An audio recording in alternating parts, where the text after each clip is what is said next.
আগামী 20 তারিখে আমাদের আরো 53,340টি পরিবারকে দেওয়া হবে।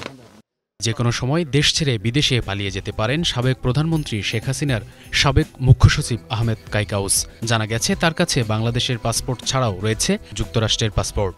আর এসব পাসপোর্ট ব্যবহার করেই যে কোনো সময় এমিরেটস বিমানের একটি ফ্লাইটে করে বিদেশে পালিয়ে যেতে পারেন তিনি। সংশ্লিষ্ট একটি সূত্রে এই খবর জানা গেছে। বিদ্যুৎ বিভাগে দুর্নীতিতে লক্ষ কোটি টাকা লুটপাটকারী খলনায়কদের একজন শেখ হাসিনার সাবেক মুখ্য সচিব আহমেদ কাইকাউস। হাসিনা সরকারের দুর্নীতিবাজ মাফিয়া ব্যক্তিত্ব আহমেদ কাইকাউসের দুর্নীতির বড় উদাহরণ হচ্ছে এই পাসপোর্ট। গণপ্রজাতন্ত্রী বাংলাদেশ সরকারের বিদ্যুৎ সচিব হয়েও আইনকে বৃদ্ধাঙ্গুলি দেখিয়ে হয়েছেন আমেরিকার নাগরিক। বিশ্বজুড়ে ঘোরেন দুই দেশের পাসপোর্ট ব্যবহার করেই। একই সঙ্গে যুক্তরাষ্ট্রের নাগরিক, আবার সেই সময়ই প্রধানমন্ত্রীর মুখ্য সচিব। এত বড় প্রতারণা জালিয়াতি কিভাবে করলেন এই কাইকাউস? তৎকালীন আওয়ামী লীগ সরকারের দুর্নীতির মহোৎসবের সময়টাতেই যেন সব অনিয়ম দুর্নীতি জায়েজ ছিল মাফিয়া তন্ত্র কায়েমকারী সবার। অভিযোগ রয়েছে সুদূর আমেরিকায় কয়েক হাজার কোটি টাকা পাচার করেছেন কাইকাউস। আমেরিকায় বাড়ি রয়েছে ডজন খানেক। এছাড়া বেনামে গড়েছেন বিভিন্ন ব্যবসা প্রতিষ্ঠান।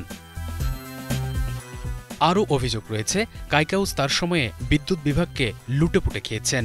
বিদ্যুৎ বিভাগে কোনো টেন্ডার ছাড়াই 100টি বিদ্যুৎ কেন্দ্রের লাইসেন্স দিয়েছেন। রেন্টাল কুইক ও independent power producer কেন্দ্রগুলোকে capacity charge হিসেবে 1 লক্ষ কোটি টাকা গচ্ছা হিসেবে দেওয়া হয়েছে, যার বেশিরভাগ টাকা কাইকাউস, নসরুল হামিদ বিপু, তৌফিক ইলাহি সিন্ডিকেট লুটেপুটে নিয়েছেন। 2019 সালে বিদ্যুৎ বিভাগের সচিব থেকে সে সময়কার প্রধানমন্ত্রীর মুখ্য সচিব হন আহমেদ কাইকাউস। মুখ্য সচিব পদে বসেও নিয়ন্ত্রণ করতেন বিদ্যুৎ বিভাগ। কাইকাউস আর তৌফিক ইলাহি সিন্ডিকেট গত 15 বছরে বিদ্যুৎ বিভাগ থেকে লুটেপুটে প্রায় 2 লাখ কোটি টাকা হাতিয়ে নেন বলে অভিযোগ রয়েছে।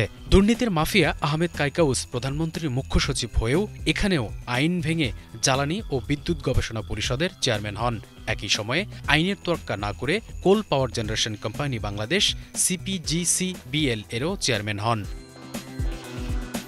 এছাড়া মুখ্য সচিব থাকাকালে চট্টগ্রামে নিজ এলাকা পটিয়া পৌরসভার 2 নম্বর সুচক্রদণ্ডী ওয়ার্ডের জন্য 1000 কোটি টাকার বেশি বরাদ্দ নেন কাইকাউস।